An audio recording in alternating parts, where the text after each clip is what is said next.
Yes, welcome. We've got Luke, Andrew, myself discussing the marketing power of chatbots and artificial intelligence, and we have the leading guru and expert on this, which is Mr. Andrew Thomas. So me and Luke are probably just going to fire questions at Andrew around this and the progression of it. And what I suppose one of the things for me is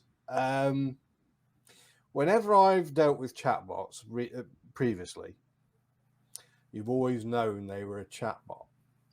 And I think the progression now has gone at a rate of knots so that it's completely different now. And that's something I was going to ask you. Is it the AI side that's helped with it within that? Or is there other stuff that's how it's gone about and progressing from a marketing point of view?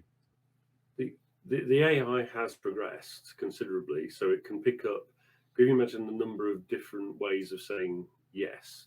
And go on and okay and all these sort of things. So it's much better at parsing, and the number of languages that they can support is growing considerably. Not as much as the voice front, but on the chatbot front it is. But also conversation designers are getting much better at writing conversational code so that they can offer randomizers, so you can have the same sentence said multiple different ways, so you can code it up so it makes it sound more original. So every time you go into it, you would know it didn't sound that to me last time, and that obviously makes it slightly more realistic. Okay. So is there a way of it remembering, or it sort of like okay. Yeah. So now you've got storage, so you can sort of note when someone's come and say welcome back, and you can pull up variables. So if I've got down that you're in this postcode, is that still correct? So you can put that back in. There was a few things got turned off for us in the UK and Europe because of GDPR. They're slowly undoing the screws on that and letting us back in again with lots of facilities. But in the meantime, those platforms have been innovating. So it's a lot easier now to build the actual flows, conversation flows, add random elements in, take people through slightly different paths. It's a lot different to on the voice front, where if you want to ask people for information, because it's locked behind that platform's security walls like Amazon or Google, you now have to do authentication and ask them and provide a reason why they want to be granted permission. But on the chatbot front, you can just say, can I have your email address? I want to send you a brochure or send you an email, and they can say yes straight in front of you. So all things are moving forward. There's also now, we have gone to 3D visualization of a person chatbots. So it's no more just text. You can actually digitize yourself. You can actually record your conversation. It will map your visual appearance, and you can have that pop up at the bottom of your website and start talking to people. I don't think it's on the social media front yet, but those technologies are there. So everything is moving forward. I think we'll stay away from that one. It might scare people off the site. I was just thinking there was Christ and everything. You'd see my face pop up, you'd scare the living crap out of you. Yeah. Well, it's an evolution of the deep fake technology. So you must have seen Tom Cruise deep fake. Well, that's just a skin overlay mapping onto a person. So if you then take that the next logical step, is you program the AI with how you say things, and it will just say those things, but control the dummy chatbot. So, God, that's and this is in already, but not in sort of like the mainstream social media aspect. No, it's designed primarily for pop-up sales screens and things. So let's say you walk into a hotel, you might have a pop-up person who says, "Hi, I'm reception," and have a chat conversation with you, because people want to see a face. Yeah, I mean, there is a plan. I think there's a hotel in Japan where it's actually all the receptionists are robots, and they're all with different. So there's like a dinosaur robot and a robot-shaped robot and a crocodile-shaped robot or something. It's hilarious. and they just check you in using amazing. effectively a chatbot. So that's amazing.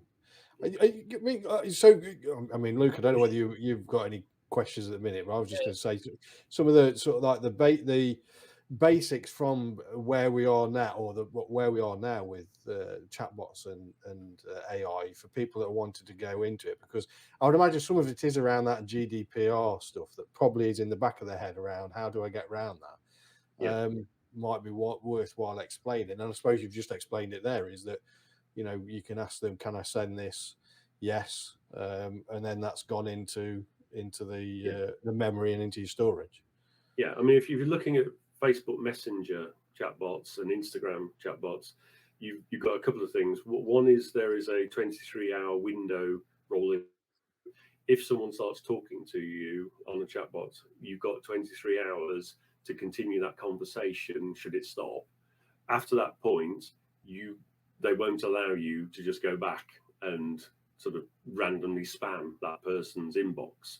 You do a broadcast, but that has to have a reason behind it. So a broadcast is like a newsletter output on an email list, where you can say, hey, we're doing this, here's a special offer, and then they can re-engage with you.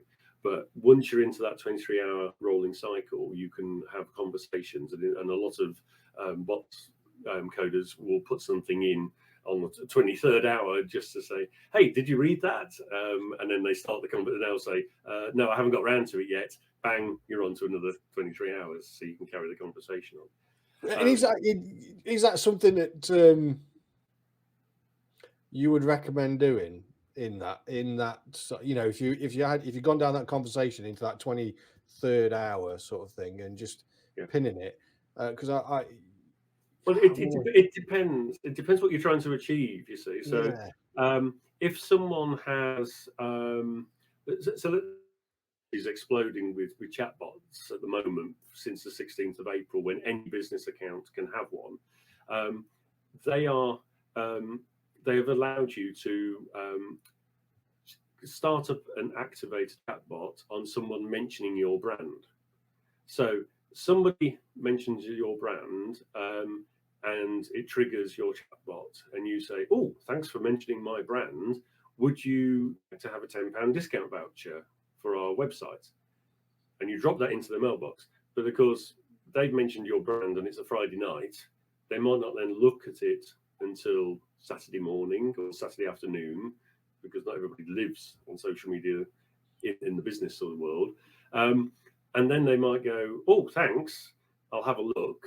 And then, of course, it goes on to Sunday. They don't have a look, and then you just on the sort of like Monday morning small hours, you could say, "Have you had a look at what you could spend your voucher on?" So you can carry things over. So that's great. But yes, if you've already had a conversation, they've requested a brochure, they want to set up a booking for a consultation. There would be no reason then to go back within the 23-hour window and say, and unless you, the only thing it does allow, if you've booked and purchased something, you can go back to them and say, oh, that booking has been confirmed. You are good to have a conference call at this point, or yes, your product is on its way. Yes, your tickets have been purchased successfully. We put them into the post, sort of thing. So it's wide open at the moment for those sort of conversations. Yeah, it is. Yeah, it's quite. That is clever. That is. Yeah. Some of that. What about you, Luke? What were your thoughts? Yeah, a couple of questions. First one is, Andrew, how do you see them being used to sort of help people and businesses grow their audience? Is there going to be options within chatbots to follow a page once someone's connected, or to ensure that people are liking the latest photos, for example?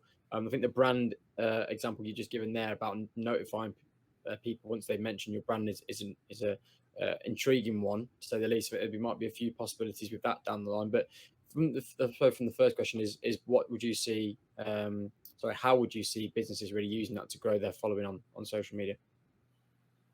Okay, so when there's a number of different ways that people can start a conversation with you, and it varies between Facebook and Instagram. Facebook, allows you to do comments on messages and comments on adverts. It has some sort of conversation starters and things like that. On Instagram, they've put a certain collection of things together, so you can somebody sends you a message, you can start off a chatbot.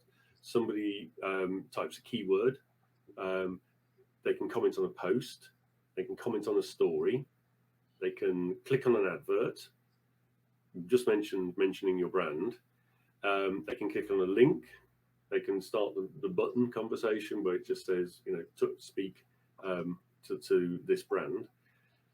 So there's lots of different ways you can interact. I suppose, but the natural thing is because you're starting to interact more with your customers, people will follow you more automatically. I mean, you just have to put out really good content. And people are finding it's 50% useful stuff to 50% of offers and the buy my stuff type posts, but 50-50 works really well. And when you put them out like that and then start having the conversations, people, I mean, you're offering personalized one-to-one conversations in their inbox. The open rates are ridiculous. So following happens automatically, because if they've just been given a voucher because they mentioned your brand, I think they'll probably start following you to see if you give them any more vouchers, for example. And I mean, you can deep link into various things now. So if you want to send them down into an app that they have on their phone that's your particular product, you can start doing things like that. So I mean, we're still on the boundaries of conversational converse. People are not used to having lots of conversations simultaneously. Bots can handle that straight away. So you instantly become, wow, how did this person speak to me and all these other people? Because you feed in a reply. So let's take an example. You put out an advert saying, buy my widget. If you want 10% off, comment offer, they put offer in, you immediately respond with a message to that saying, hey, great, check your inbox. They go to their inbox, there's a chatbot waiting there going, oh, here's your 10% voucher. What sort of things you're looking for? You can start to segment your market. You grab their email address, might even grab their business name, their first name. Might not be, you could ask for their first name because it might not be their username. You've got them then you pump that across into your CRM system or your Google Sheet or whatever you want to store it in. So then you've got them in your ecosystem, and then you can start to push out stuff. So naturally, they'll start to follow you more. That's sort of, yeah, and that was my next one was about the sort of the sales process and journey. And you just really touched on it there. Basically, at what stage, at what points from each stage is this going to be useful? And I think we just answered it. So the initial one would be a social media post. A comment on the post will then start the conversation. The chatbot can then be structured to direct people to different areas, such as the website, social media profile, different social media profile, or an app if that's possible, which I didn't know. So that's really interesting that you could potentially send sort of try and get downloads out to people from a chatbot, which is really intriguing. And then at the end, you've got the offers of discount codes, people that are mentioning your business as well, to sort of try and entice the sale at the end of the process. So yeah, that was my next question, but we've just covered that off. So that's everything from me.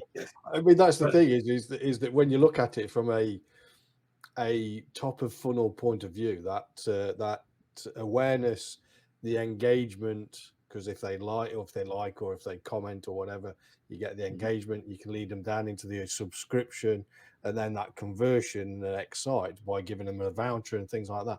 You've just led a virtually cold person all the way through, cold prospect all the way through, in potentially quite a short space of time. Yeah, and if you're doing that on Facebook Messenger, then you've got their Facebook ID. You can add that to your follow-up audience. You can then do follow-up retargeting across Facebook if you want to run ads across Facebook on that sort of level. If you've got their mobile number, you can say, hey, how about joining my private WhatsApp group where you'll get one-to-one tips and stuff like that. So you pull them off this effectively 32-hour restricted level and you've got them into WhatsApp, and they are trialing WhatsApp chatbots as well. They're in beta.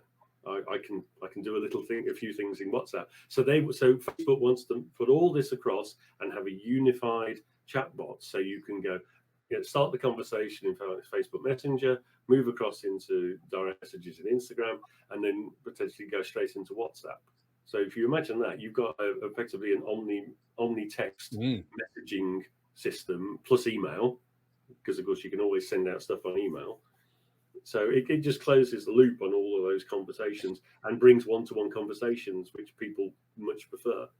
Is there any platform that's standing out more for lending itself to chat than others? So I know we've spoke around Instagram, but it can be cut across everywhere, but is there any one that really is that maximizing it and optimizing it the most? Well, I mean, the messenger platform on Facebook's been going for 10 years. Yeah. So that's probably the most established. I mean, I know they only opened up its API to chatbots about 5 years ago. So then, of course, 2 years ago, they sort of peeled everything back and went, oh, GDPR, we're being sued. Yeah. And then they've started to open it back up again. So that's the most established. People, and you can put the messenger contact by message at the bottom of every post very easily. I think they're fixing a lot of the things that turn people off chatbots, particularly in the early days on Facebook, in the Instagram. And we wait to see all the facilities that are going to come on to WhatsApp at the moment.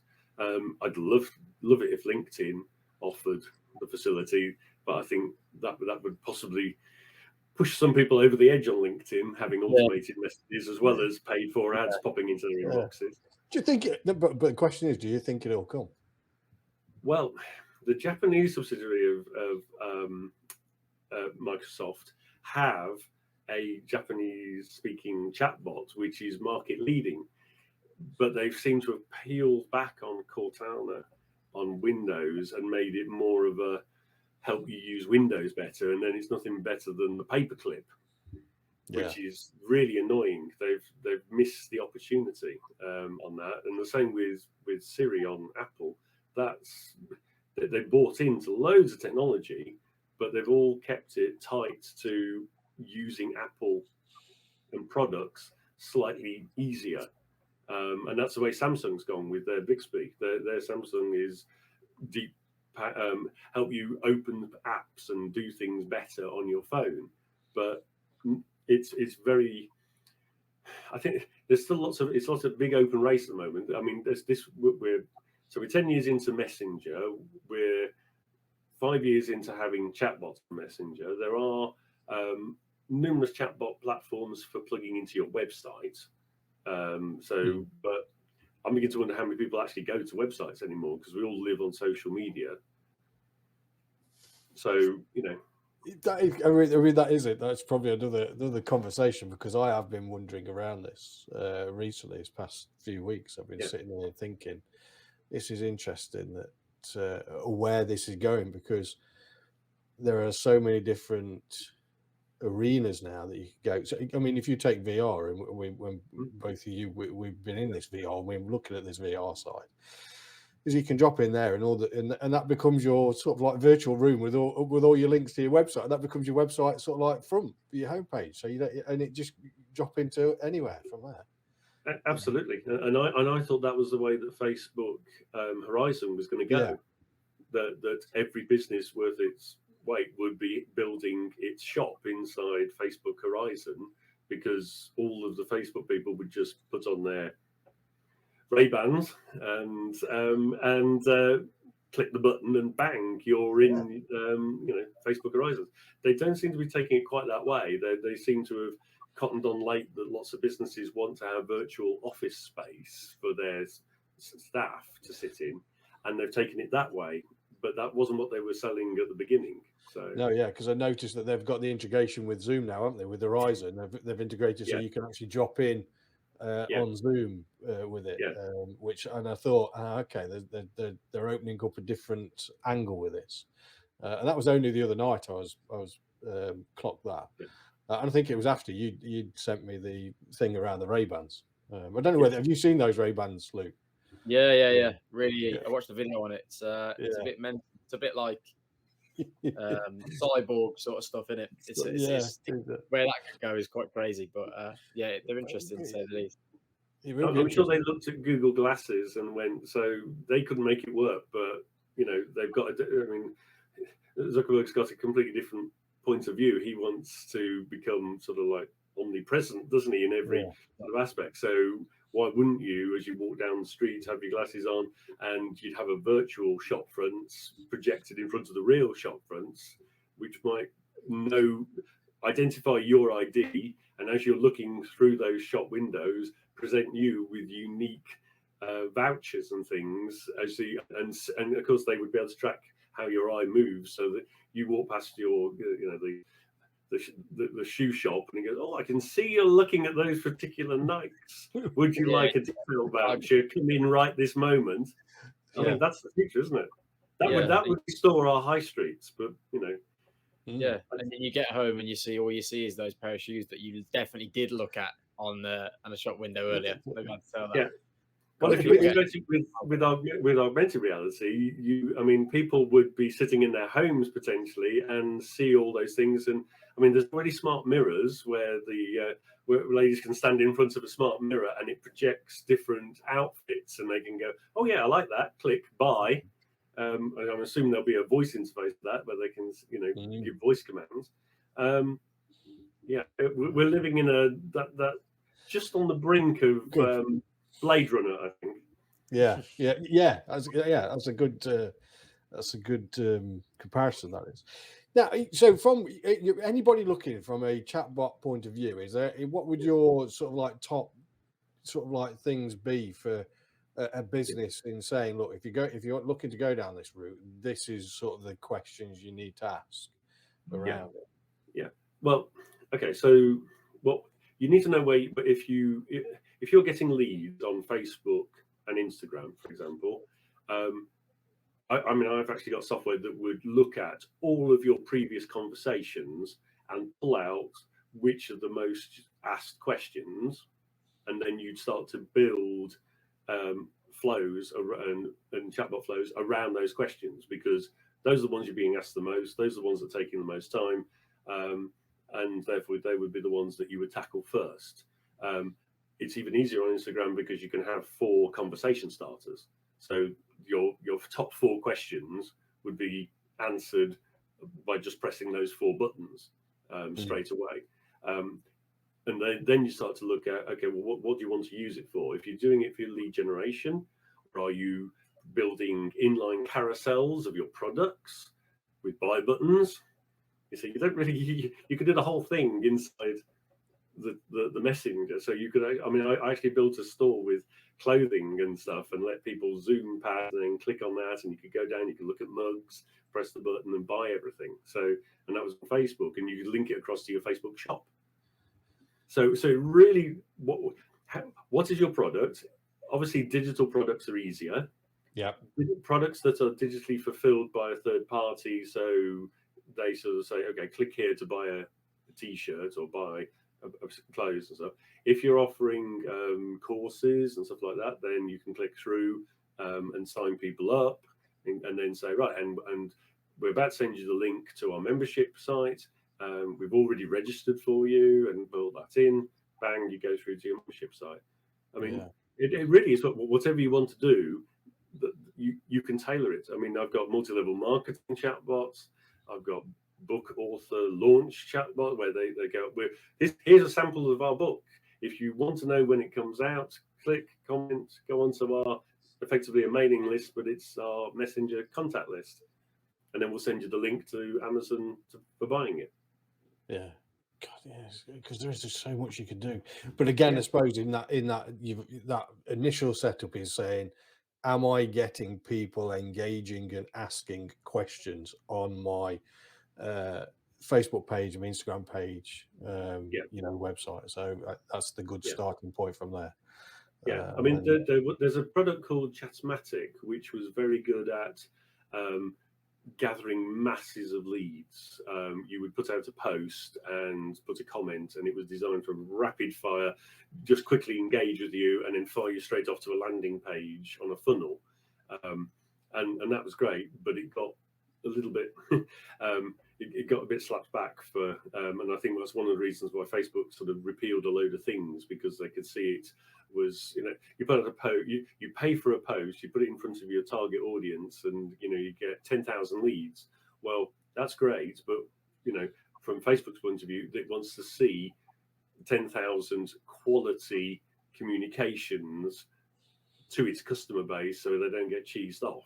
And if you're going to do that sort of level, you've got to have all the scaling behind it to be able to provide that level of conversations and that level of fulfillment. So you don't want to fill your bucket with so much fish you haven't got. And I suppose that again, from a customer experience point of view, is what you want, is that because if somebody is commenting or engaging with your post within Instagram, Facebook, wherever it is, you should be commenting back to engage them, to make sure they're having this good experience. And this is again where the chatbot can come into that from a whole point of view of dealing with complaints, let alone actually leads and sales. So if you've got 10,000 leads, and it's fantastic, you've got 10,000 leads coming through, but you definitely want something like a chatbot to engage and make sure the user experience is spot on. Yeah, absolutely. Yeah. Anything else, Luke, from you? You got anything? No, I just wanted to get Andrew's thoughts on. We touched on it at the start. Is the AI going to be that good that people are not going to get annoyed with chatbots anymore? Because like the reason we talked about at the start, the original chatbot were those annoying, clunky things like that. Do you think that the AI is actually going to be that good that people will become accustomed to using chatbots because they're specific to them, rather than just dealing with the chatbot and leaving? It's down to the conversation designer more than anything. He has to code in those conversational flows and anticipate. I mean, a large amount of the coding of the system is error recovery. So if you don't get the answer you're expecting, you then sort of reconfirm back to the user what you thought you heard, and therefore they start saying, "Oh, is that a real person, or is it something that's automated?" So we will get.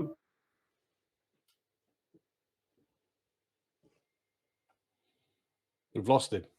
And just like that, he's gone. The beauty of Wi-Fi. Is he back on?